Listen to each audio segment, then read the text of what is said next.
Hey everybody, Eric Grenier here with Philippe J. Fournier for this episode of The Numbers. And Philippe, it is a very, very special episode of The Numbers. It is our first post-election episode. What are we going to do with the rest of our lives? Well, I have to say I did my... good morning, Eric. It's good to see you. So I went to Radio-Canada this morning for final interviews, post-mortems on the election. And when I was done, TV and radio, I stepped out, breathed some fresh air. The sun is shining, it's spring, the flowers are blooming. And I was like, hey, that's nice. All I have to do today is a podcast. Well, and also my college thing. But so it's gonna be not easy to transition back to normal life, but this was a lot of fun. How are you, Eric? Are you adapting to a quieter schedule now that it's over? I think today will be the first kind of day that it is a little bit quieter. Post-election is always very busy. Yeah. But you know what? I had a fun campaign. I actually really enjoyed this one. I often have more stressful campaigns or things that make them unpleasant. There was a period during this campaign, roughly I felt like in the third to fourth week, I was starting to really hit a wall.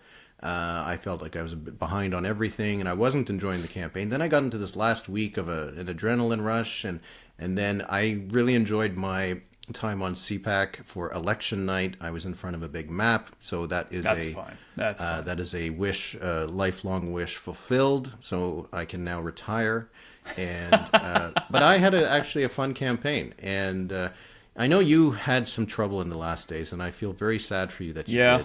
Poor 338 Canada. Serviced Canadians for so long and so well for those weeks before, and then some website trouble, and that just made me sad when I saw that. I was upset. I was actually angry that that had happened to you.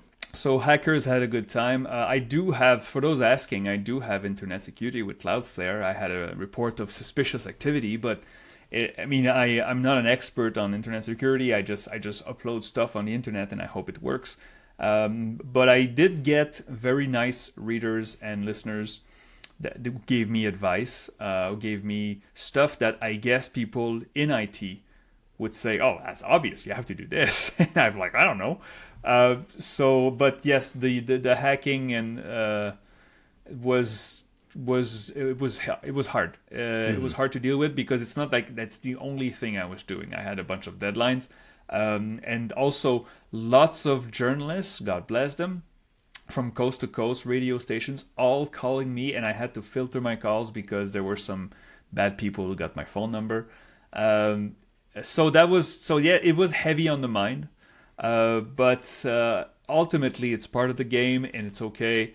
But I'll be readier next time with stronger internet security. But what are you gonna do? People, hackers sometimes just do stuff like that to rattle the cage. It's not like there's a cause or something. It's just they see weaknesses on the internet and boom. But enough about that. Eric, what do you think? Results. What do you think of the results that we saw on Monday night? And Tuesday morning. Yeah.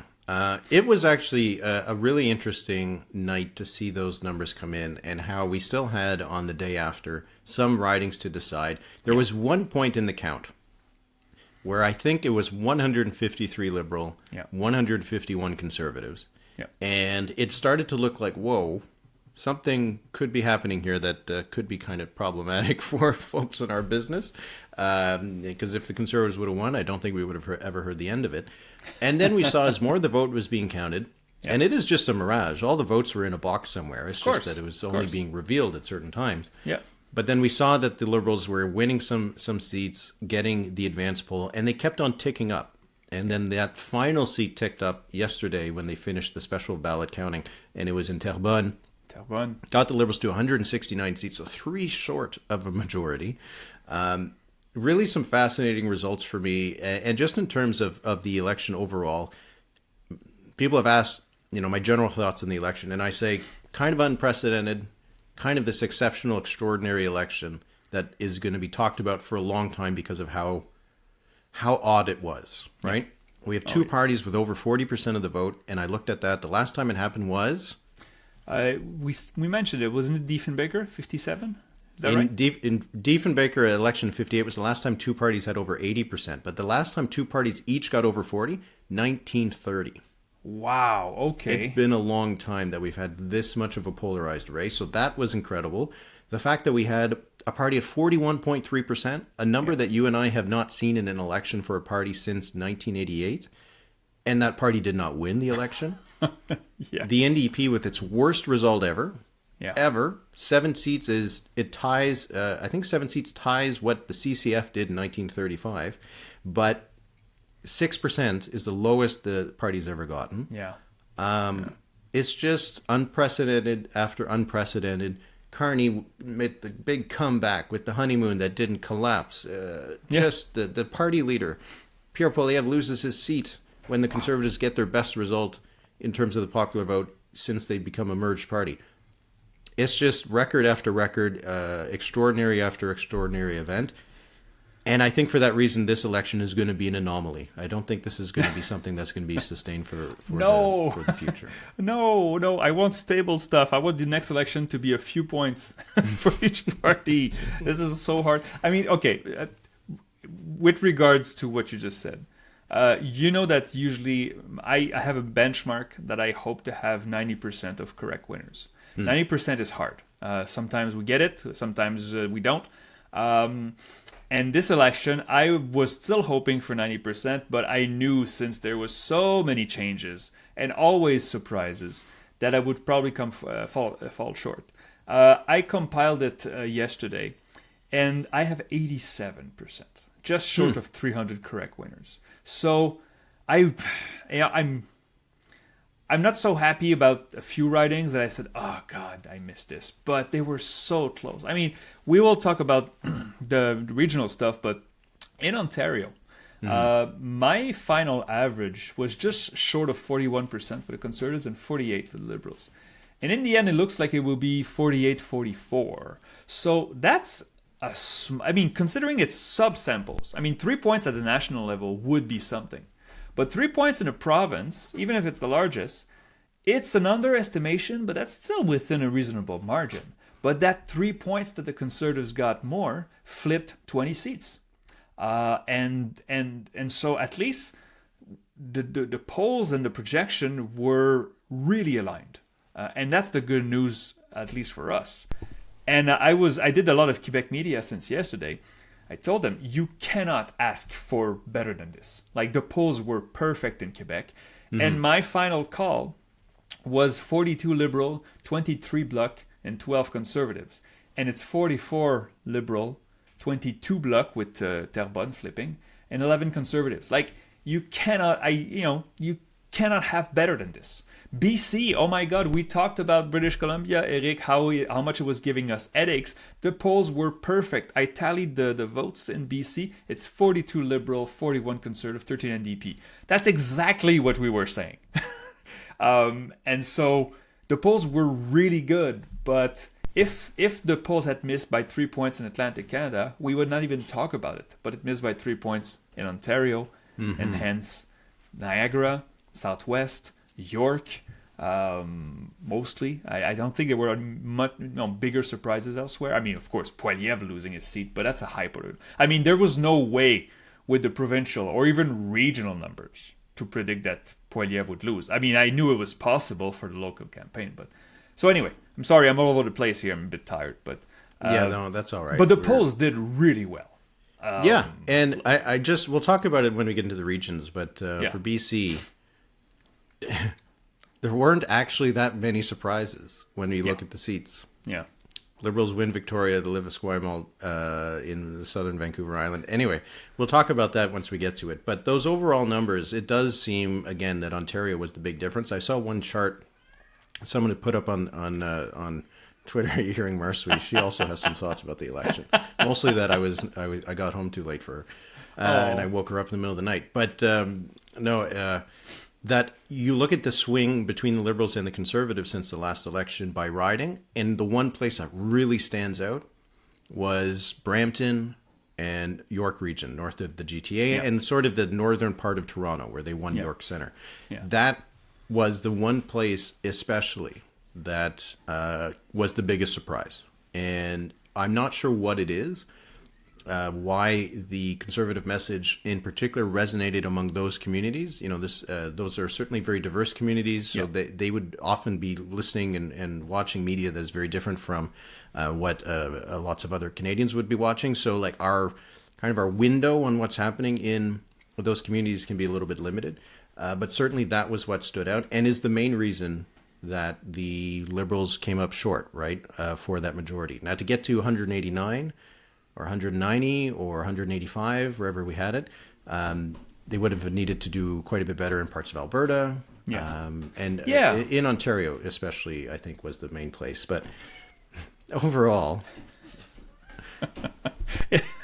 Hello, Marsouille. But, okay, so allow me to segue.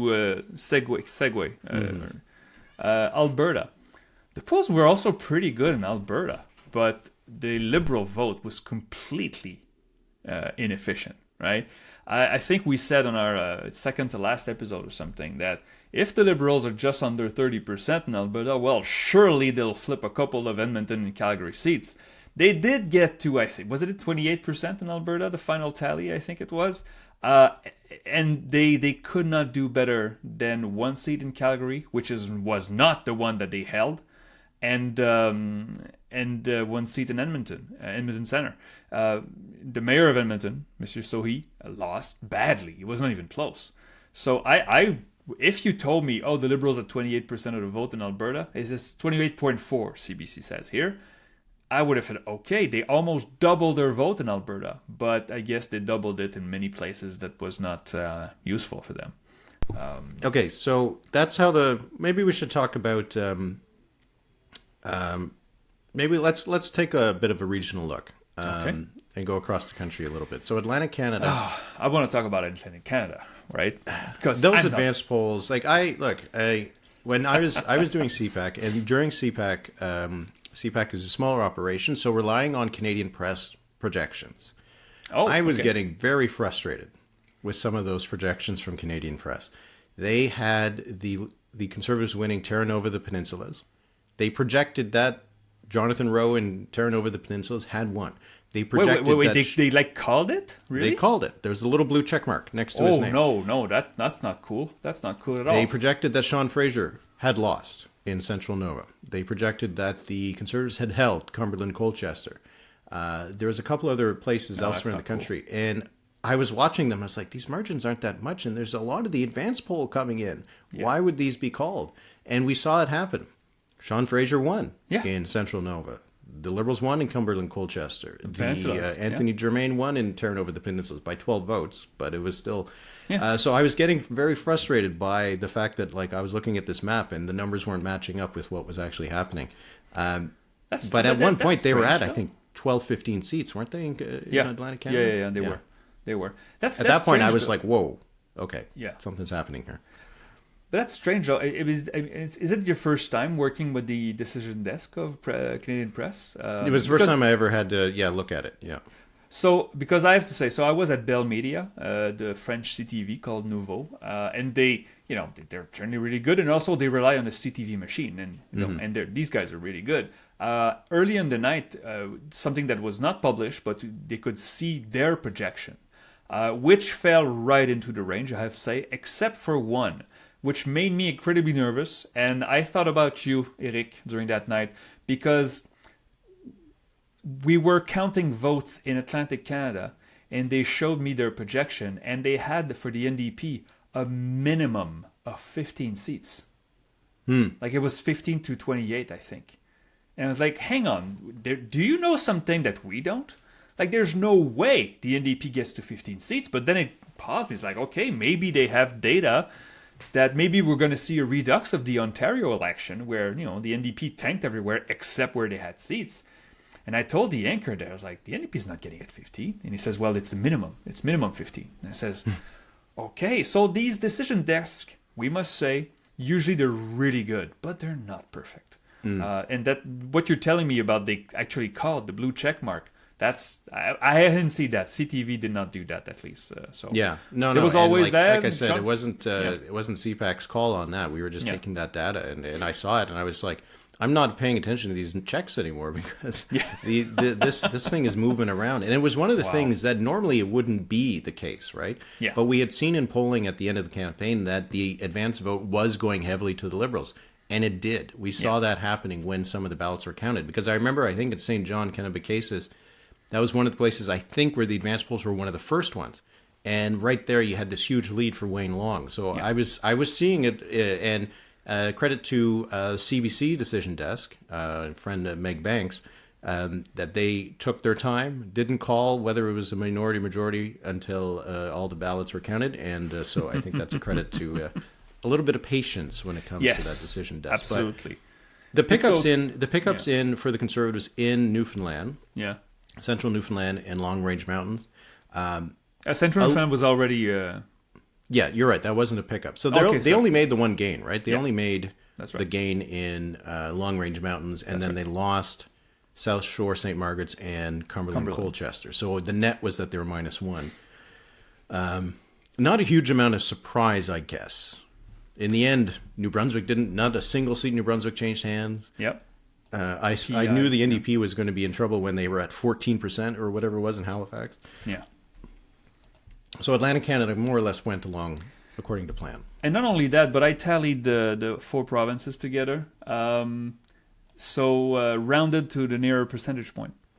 Atlantic Canada went 55% Liberal, 38% Conservatives. That's 1 point off my average of the polls. So even though individual polls may be off this mark, the average was really good in the smallest sample size of all in the country. So Proof of concept for what we do, right? There we go. Exactly. Atlantic Canada, again, so I told many times on air, like, be careful because, Conservatives are doing better than we think so far. Maybe this is a sign. I was like, let's wait until the votes are counted, man.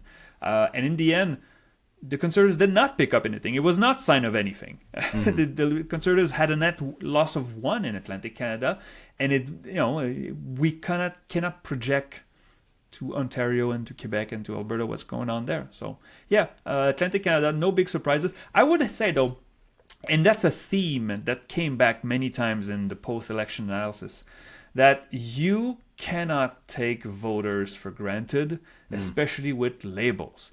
As we said before, Canadians are not as partisans politically as Americans, for instance. And case in point, Nova Scotia just had a provincial election, right? Just had a provincial election last fall where, wasn't it the greatest majority or one of the greatest majority for Tim Hewson? He had over 50% of the vote. It was a fantastic election for him. Well, Nova Scotia went 58% Liberal, 35% Conservative, and they're sending 10 of 11 MPs that are from the Liberals. So it's really hard to... And again, this theme will come back because later when we get to BC, I want to talk about Surrey. Surrey went red from wall to wall. We thought it would go to the Conservatives because of the provincial election. Did not happen.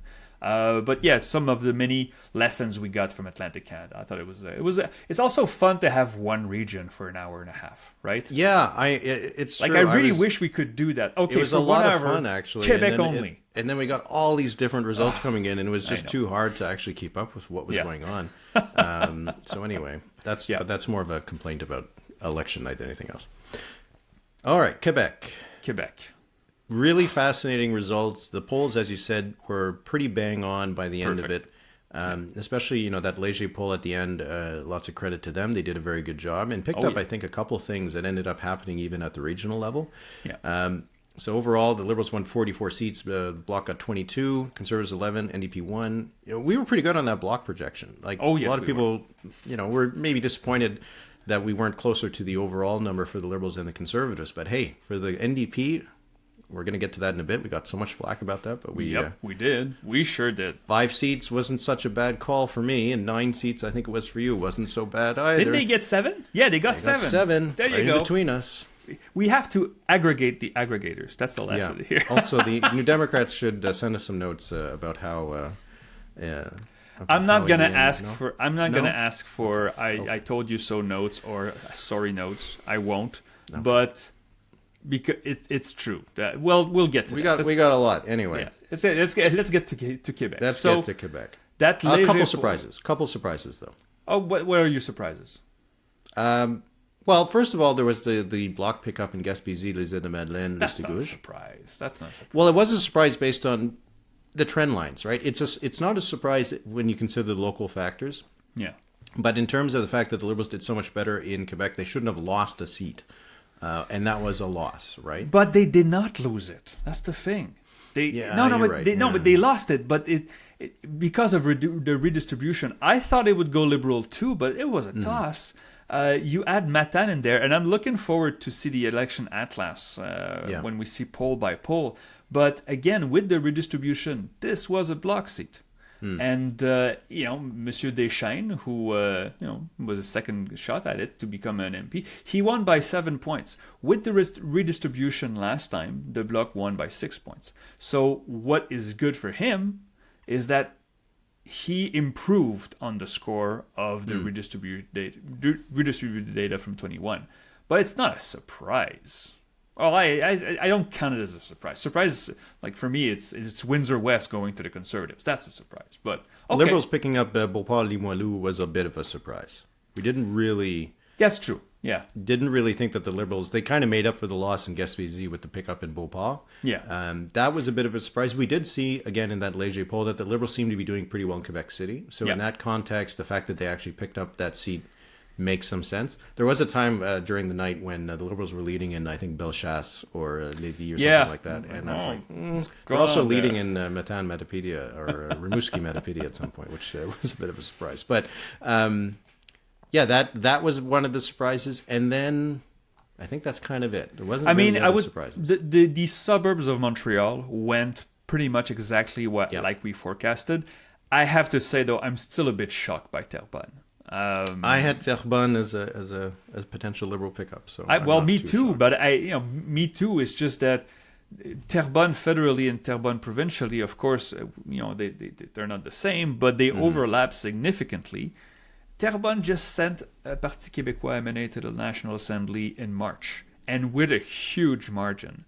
And you heard the Parti Québécois leader says, "Well, this is a message, a march to sovereignty." And it's like, okay, well, the Bloc lost in Terrebonne.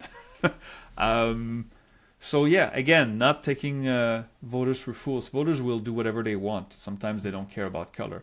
But by 35 votes, I think the margin was in Terrebonne. Yeah. The numbers showed it was possible. I guess it was my priors, my biases of growing up in Quebec and knowing well this region. And, Terrebonne's not going to go Liberal. Right? And it did. So, yeah. But the other, Thérèse de Blainville, Rivière-des-Mille-Îles, the South Shore of Montreal, Longueuil-Saint-Hubert, Mont-Saint-Bruno, l'Acadie, all of these were potential pickups for the Liberals. I had those as Liberal seats. But it's the sort of thing that, the numbers say that, but will it happen? Because this is a big change. 44 seats for the Liberals in Quebec. That's the most since Pierre Trudeau. I still had some discomfort. My surprise was that the Liberals dropped Shefford, and they did not do it by much. I think it was not even a point. But I thought in this region, in the eastern townships, that they would sweep the region. But the Bloc, Andréane Larouche, the Bloc MP, defended, and she won by 600 votes or something. So it was that was my surprise in Quebec. But aside from that, there were no big surprises. I guess we talked about Trois-Rivières. Yes, I wanted to mention that, yeah. Okay, but why don't you go ahead? Well, just mention it. We had talked about it so much, and the Liberals picked it up.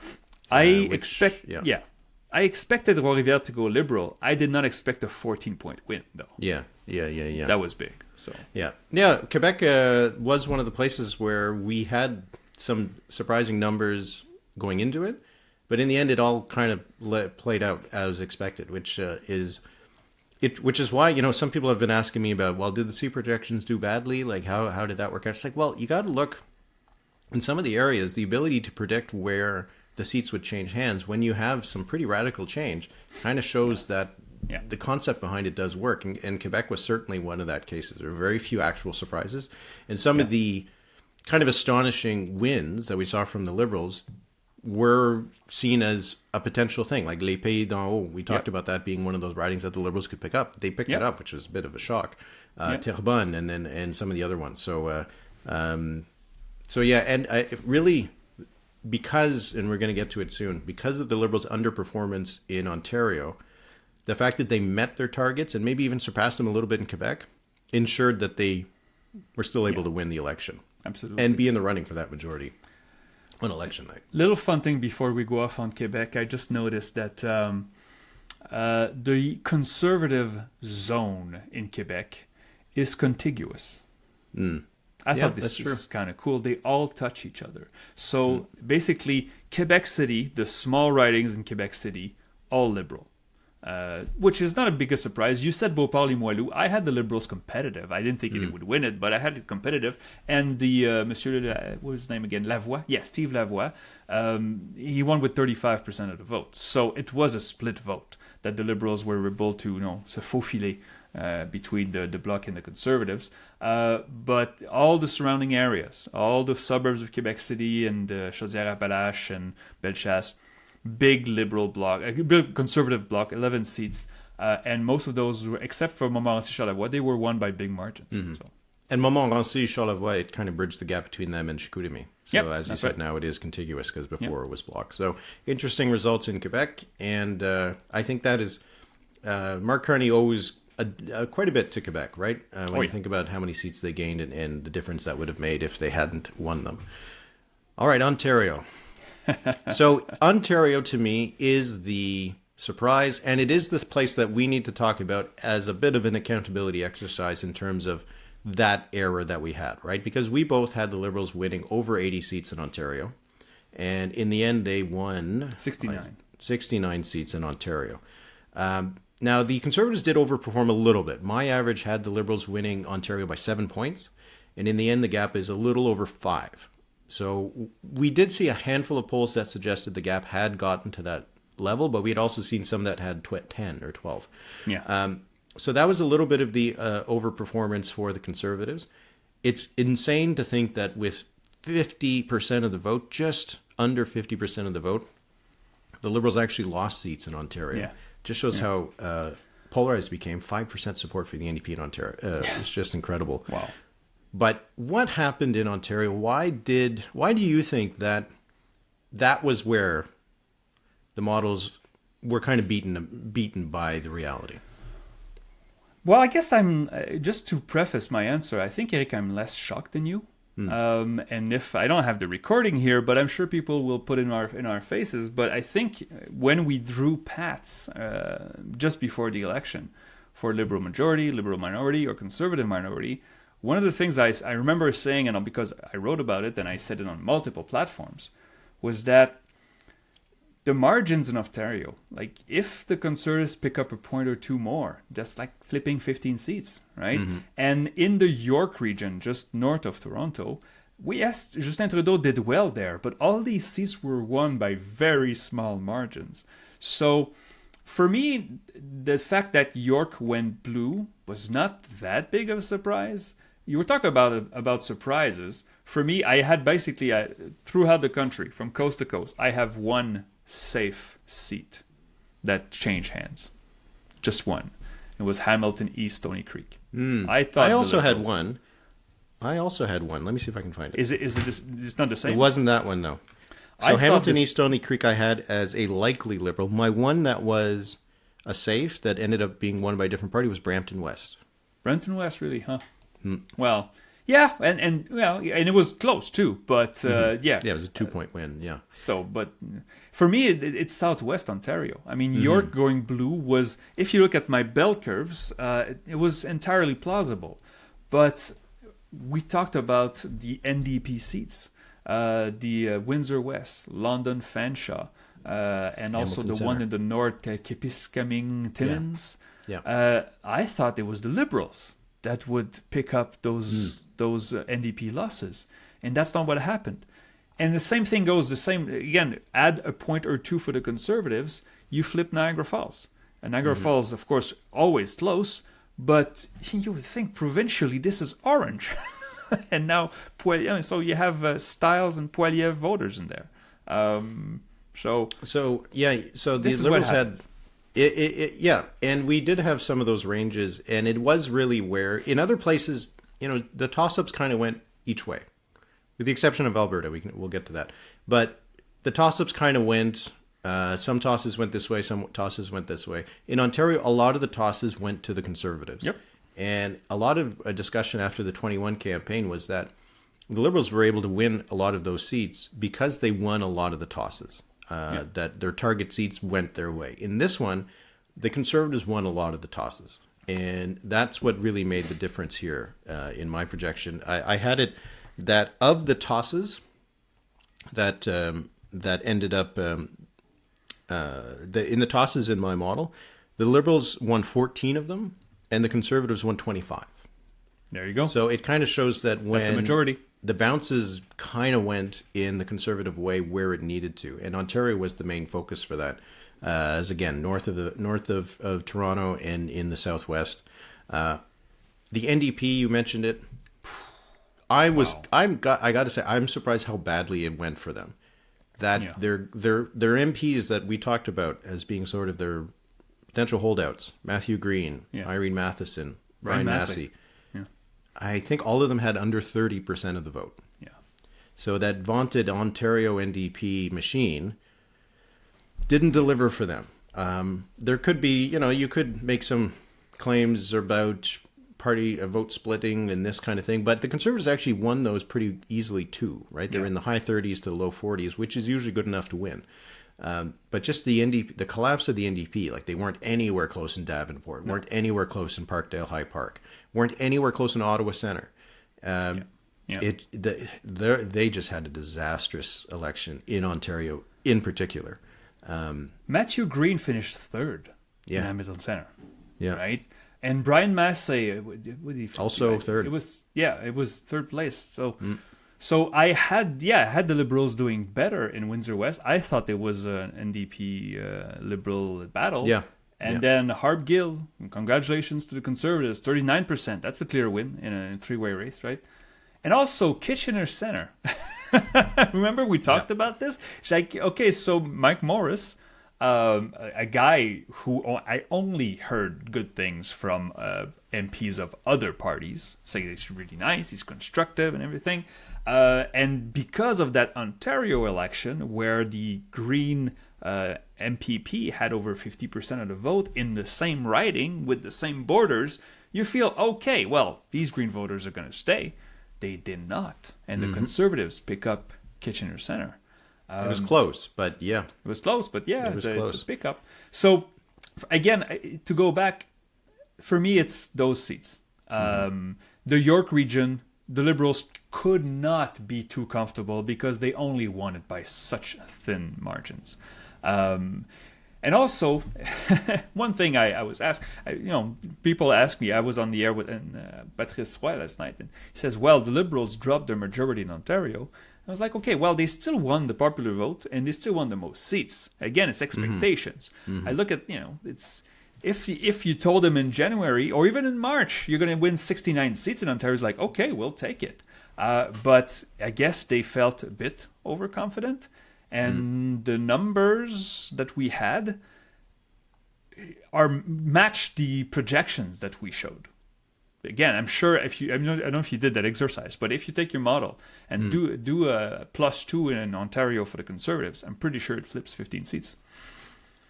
We need to talk about the other part of Ontario, Ottawa. Hang on, just before we get to this, I want to add one last thing. Yes. Peterborough is not a bellwether anymore. Well, it went to the Liberals. They formed the government. Well, yeah, but thing is, it was a bellwether on how well one party did in Ontario. Like, the Conservatives outperform in Ontario. They lost Peterborough. So it's an important seat that we'll keep watching, but don't call it a bellwether anymore. But, okay. But that it's an interesting point there, though, because, yes, the Conservatives picked up a Brampton seat. They picked up some seats in York region. They lost Peterborough. They lost Bay of Quinte. And they lost Carleton. So we saw that in some areas, the Conservative message wasn't working. It was the Liberal message that actually flipped some seats. So that's why it's still it's a funny election in that sense. But Ottawa.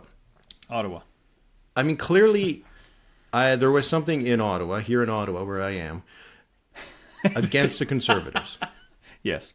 I don't think it's a accident that a lot of public servants work in Ottawa. The largest employer is the federal government.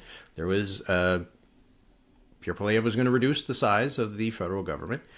And you saw it throughout Ottawa, huge numbers, 60, 66%, 67% in some of the Ottawa ridings. Ottawa South, back when the Conservatives were doing well, was a potential flip for them. Yeah, and they were going to win Canada. And they were going to, the NDP was going to take Ottawa Centre. Instead here, you had just huge results for the Liberals everywhere, and including in Carleton. I'm still shocked that he lost that seat. It was a 20-point win on the new boundaries last time. Yeah. And they lost it with 44% of the vote across the country. That Carleton was only slightly more conservative than Ontario as a whole, which is not usually what it is. So credit to Bruce Franjoy for the amount of work he put into winning that riding. Yeah. But boy, that was a shock result. I still didn't believe it. No. When I saw the numbers coming in, I was like, I wonder if this is the opposite, where this is the Liberal advance vote coming in and that Poilievre will catch up. That was a shock. I'm still shocked that he lost. So while we're on this, let's pause our map and talk about this, Eric. The fact that Pierre Poilievre doesn't have a seat anymore. Correct me if I'm wrong, but he cannot sit in the House. He cannot. Even if the leader of the opposition, he can't. He's not the leader of the opposition anymore. Yeah. Okay. The leader of the opposition is someone in the House of Commons. Okay. Prime Minister doesn't need to be, but the leader of the opposition is so he's just the Conservative leader now. And he'll have to name someone else to be the opposition leader until he gets a seat. So I'm sure you've heard reports that there were many phone calls asking, is anybody willing to give up their seat to have a by-election so that Poilievre can run? That has not happened in a long time, right? It's. I remember Philippe Couillard did it in Quebec, but it was a seat that was going to be vacant anyway. I can remember cases provincially of that happening, but of course, Robert Bourassa when he won in 85. But he was premier. But he was premier. Well, the reason there aren't examples of it is when you're the challenging party, the opposition party, and your leader loses their seat. The party is usually done really badly, and the party leader resigns, so it doesn't matter. It's very rare to have the opposition party do pretty well, and for the leader to lose their seat. There might be some examples somewhere, but none come to mind because in most cases the leader takes the message and resigns and doesn't stay on. And Poilievre did not do that at all. Did not do that. So we saw some rumor that Edmonton Griesbach would be. We'll get to it eventually, but Edmonton Griesbach. Kerry Diot might step down to offer that seat. That seems like a bad idea. They didn't even get 50% of the vote there. Conservatives might not hold it. Some of the other ones I saw would make more sense. There's Ottawa area MPs like Cheryl Gallant and Scott Reid who've been there forever. Maybe they want to take their pension and go home. It's all red in Ottawa. Which one? Well, they're adjacent. Oh, Scott Ottawa. Reid. Okay, yeah, of course. Yeah. Okay, Lanark-Frontenac. Okay, Eastern Ontario, I should say, not Ottawa. Scott Reid won by 4 points, 4.5 points. Interesting. I never looked at that. I got a note from some listener, and if they're listening or watching now, they will hear me and they said, watch this seat. I didn't realize it was 4 points, so there you go. So Scott Reid, Lanark-Frontenac, 50.1 for the Conservatives, 45.6 wow. for Michelle Foxton. Race. The NDP at 2.9. So NDP, that's like double what they got in Carleton, I think. What did they get in Carleton? 1.4. Wow. It's an incredible. It was almost like a U.S. election in lots of parts of the country in terms of red versus blue. So anyway, we'll see what happens with Poilievre.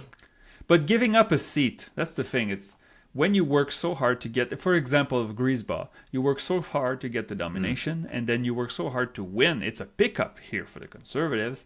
And then you get that job. You get that job of MP. It's $200,000. It's a little prestige. It's something you work for many years, I'm sure.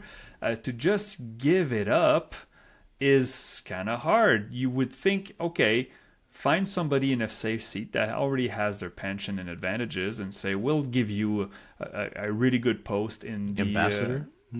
well, you can't have ambassador, they're not in power, but you can Oh say... yeah, that's right. That's right, they're not in power. But you could say, Maybe okay, Carney you'll could be do an him a solid, yeah. advisor in the official leader, office of the opposition leader, right? So Yeah, I'm not sure if there's ways to be done, but also there has to be people in there that want Poilievre gone.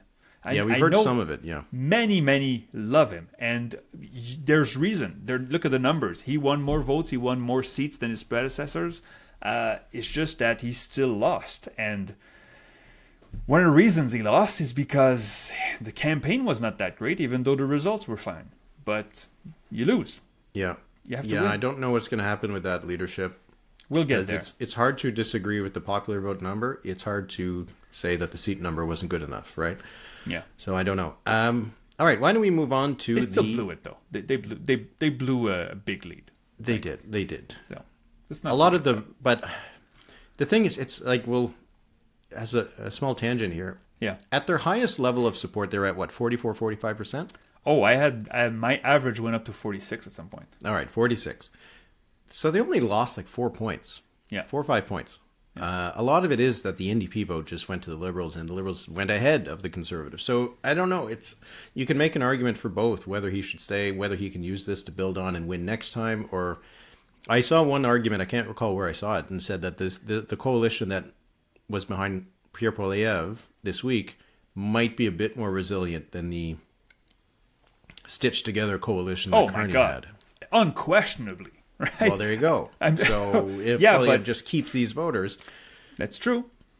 I mean, the liberal support here. I mean, if at the first sign of problems in Quebec, the Bloc goes up, and then boom, and the Liberal coalition right now is extremely fragile. But also, he has 169 seats. This is almost a majority. That means that every party in the House, they have to all agree to take them down. This is just as good as a majority for the Liberals. Like, we're not going to have an election in 18 months. Probably right? not. It could last a long time. It could last as long as a majority, unless, I mean, we'll never know events, right? But for me, the Bloc won't make a deal with the Conservatives, not before a Quebec election. The NDP, what's left of it. So I see this as more stable than many people have alluded to. But okay, sorry, right. Many tangents today. Okay, many tangents. Well, it was a big election. All right, the prairies, and we conclude Alberta in that. So the 3 prairie provinces, Manitoba. To me, it was surprising how it went according to plan. My projections said that the NDP was going to struggle to win 1 seat in Manitoba. Yeah. And I kind of was like, well, I bet you they'll still win 3. Like, you know. So I was happy that my range was 0 to 3, I think it ended up being. They won 1. Yeah. They didn't win Churchill, Kawat-Newkaski. They lost Elmwood-Transcona by a lot. Yeah. Winnipeg Centre, Leah Gazan was the only one who held on. The Liberals came close to Kildonan and St. Paul, didn't take it, but they flipped Winnipeg West, and they won that seat in the north from the NDP. That was Manitoba, and kind of went according to expectations. It did. I thought the NDP would put up more of a fight in Elmwood-Transcona. Yeah. Lost by 7 points. I thought it would be much closer. Lena Dance was MP for 8 months. Mm-hmm. So yeah. So but in the future you would think that this is still an NDP target in the future. But it must have hurt to only have Madame Gazan staying by 1,000 votes. So it was still close. Saskatchewan, you remember when we said, oh, maybe Saskatoon, we don't know? Well, it was. Well, they were pretty close. Saskatoon South and University, pretty close by 7 points. Okay, that's pretty close, but the Liberals are not going to get any higher there. This was the best election for the Liberals to make pickups in Saskatoon. And also the third one, Saskatoon West, that wasn't even close, right? So, yeah, that wasn't close. I mean, they came kind of close to Regina, Wascana. I haven't done the numbers yet, but I assume that the Liberal vote really skyrocketed in both Saskatoon and Regina up into the 30s, I think the high 30s at least, which would be good results for them. But when the Conservatives were still getting roughly 50% of the vote in all of those ridings, then they hold onto all of them. Overall, across the province, it was 65% to 27% for the Liberals, almost identical to Alberta. 8 to the NDP. 8 to the NDP, yeah. So some of those polls that said that things were getting kind of close in Saskatchewan, not really.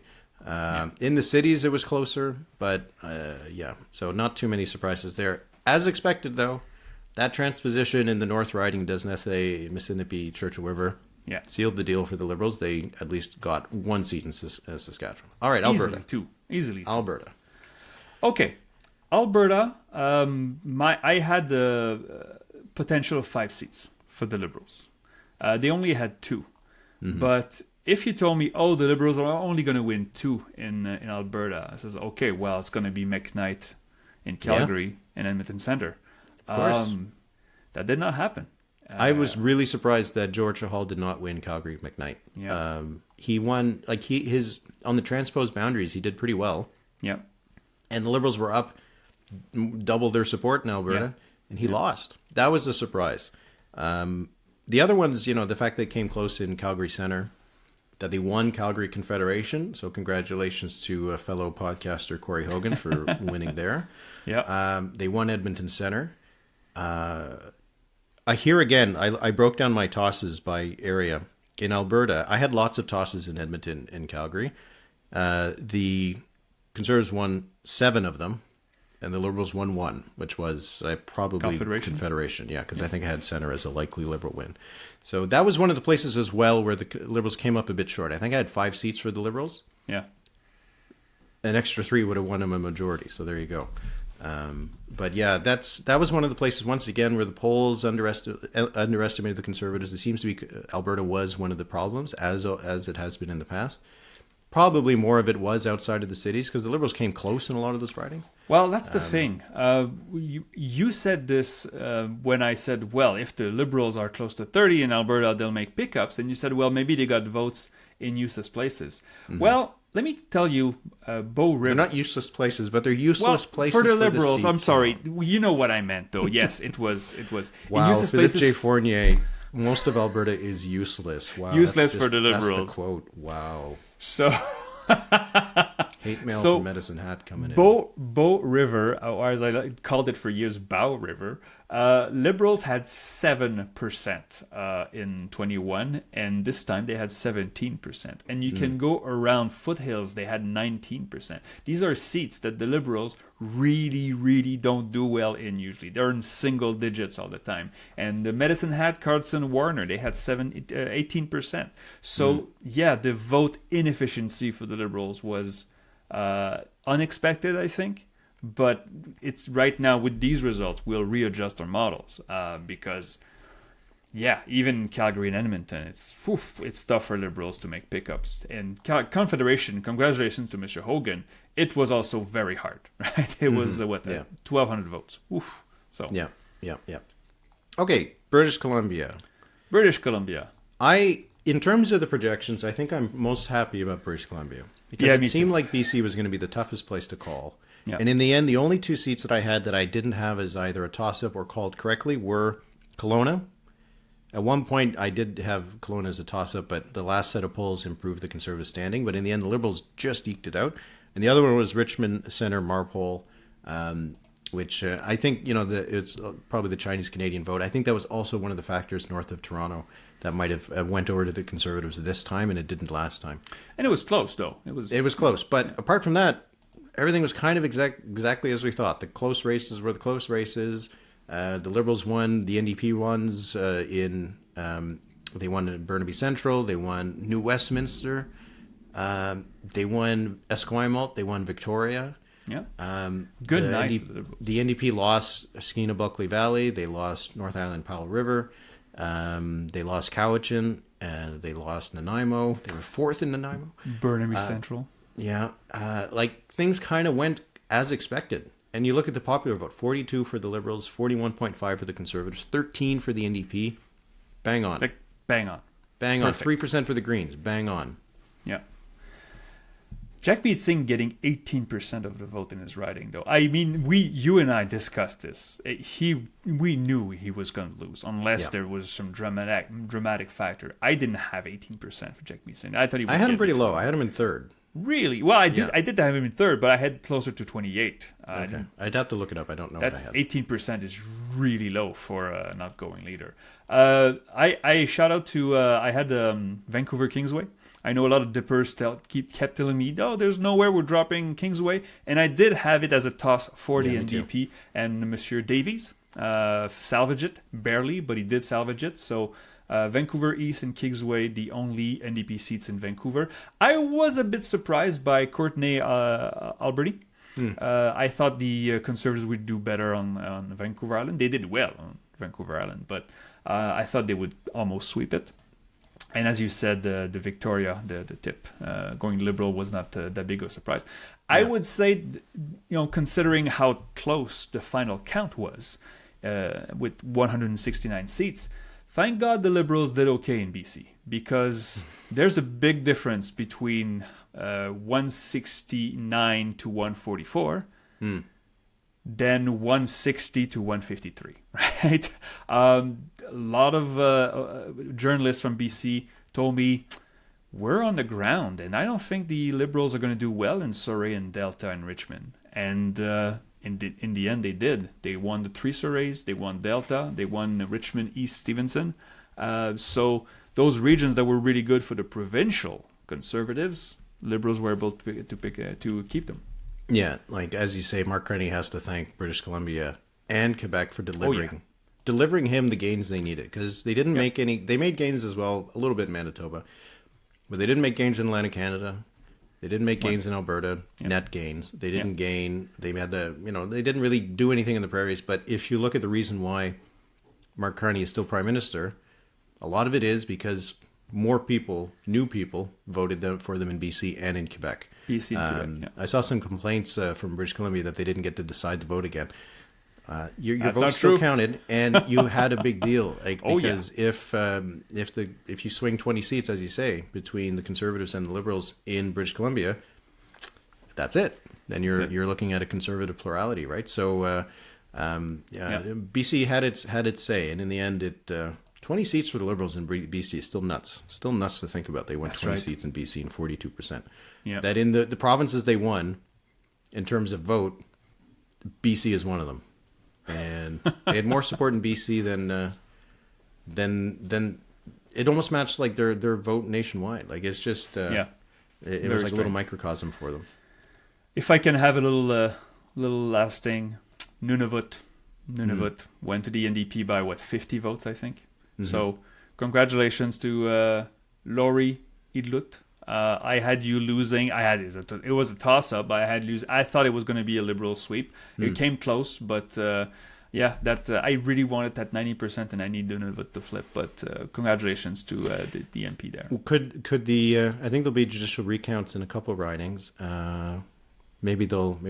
No. I think I was at Radio Canada. They said there's not a recount in Nunavut, or if there is. No, but there'll be one in Terrebonne. Did you have Terrebonne going Bloc? I had toss-up Bloc. Yeah. I'm not sure if there'll be one in Terrebonne actually. Well, the thing is, if 35 votes, I won't believe a recount wins 35 votes unless they forgot a box or something, and we know it happened before. But usually it's like when there's 6 votes, right? 35 votes is still, it's a busload of people. So I don't know. Okay, so that's our cross-country tour. We've looked at things.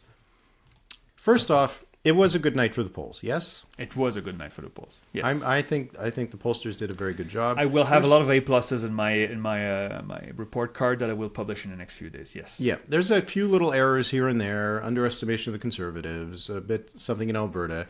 Didn't really get some good GTA polling in the end during the campaign. We had hang on. You mentioned it. I think I compiled the GTA, and it was 50 Liberal, 41 Conservative. That matches basically what Palace did in mid-April. So, but is that including Toronto and Hamilton or no? No. It was just 905. 905 Toronto and 905 GTA. Okay, yeah, all right. It was close, but and the York region in that poll was the closest. It was a statistical tie. So signs that the Liberals were not performing as well. But the thing is, we knew that. We knew that the Liberals did less well in York than it did in Peel. So all right, then I will rescind that comment and say the pollsters did very good. and within the bounds of what we would expect during an election, right? If on average they're off by 2 points for the Conservatives, that is within also what has happened in the past couple elections. And they're also off a little bit for the Liberals. On average, like the Liberals beat their polls by about a point and the Conservatives beat their polls by about 2 points. So the net difference in the gap was only 1 point, which isn't that much, right? 1 point, 1.5. So good job for the polls. Did we do a good job? If you're being honest. Yeah, of course.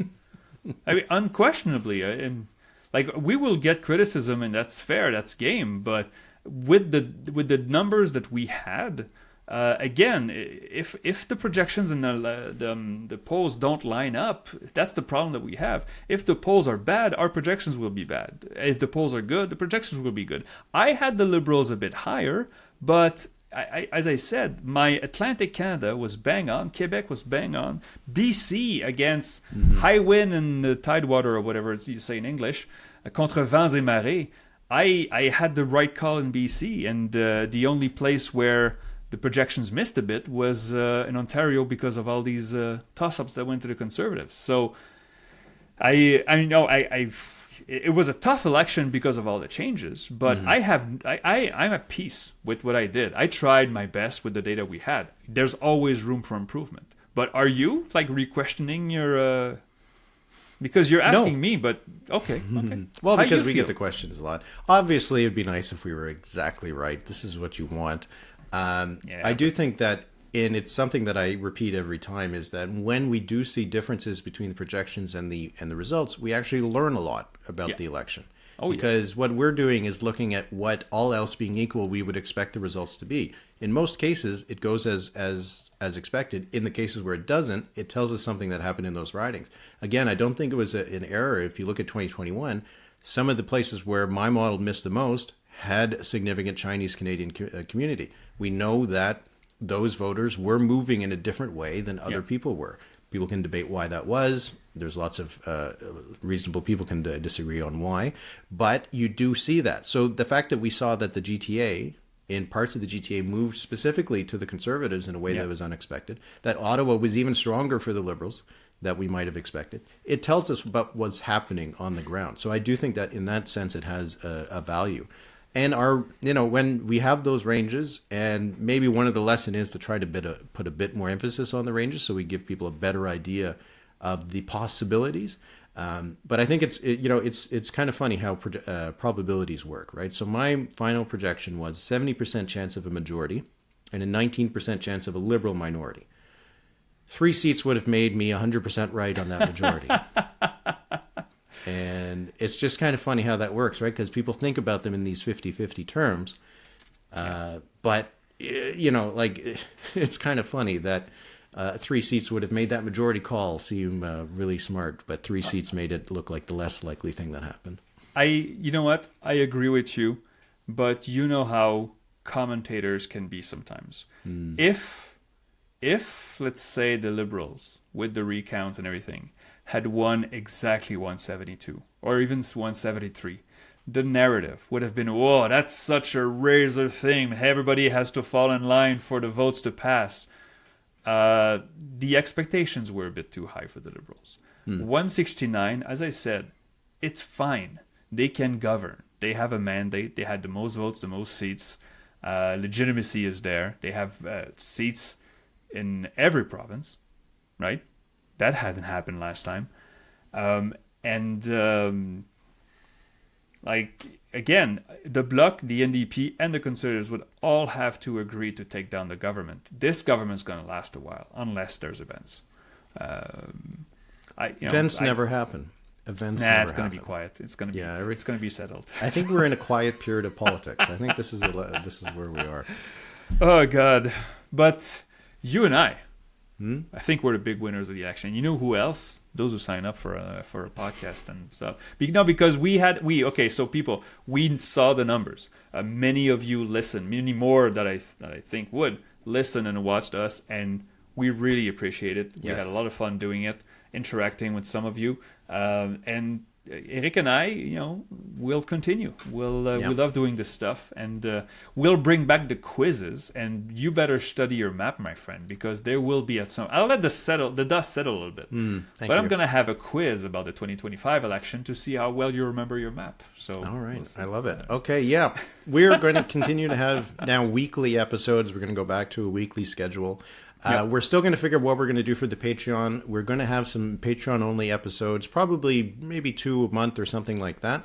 We're going to see, sometimes there'll be mailbag episodes, sometimes there'll be special episodes, maybe all quiz episodes, maybe we'll do something fun. And maybe if events break out that we really want to talk about, we could have some bonus episodes as well. So that's going to continue going on. Our Discord, which has grown quite a bit over the campaign, and that's been great because we've seen lots of different voices come out in the Discord, and it's been a lot of fun. Patreon members get access to the Discord. So if you want to continue supporting us, make sure that this podcast continues. You can join us at thenumberspod.ca. And, if you can't swing it, well, just keep watching, keep listening, and we're going to keep putting out some stuff because we just had too much fun over the campaign, and it was we're going to keep it going. We're going to keep the party going into the future. So, Philippe, I really enjoyed this with you. It was fun to chat so often, and I'm looking forward to continuing with it. So thanks so much to you, and thanks to our listeners and our viewers, and we're going to keep it going. Merci beaucoup, Eric. Merci beaucoup, tout le monde. Have a great week. Talk to you soon.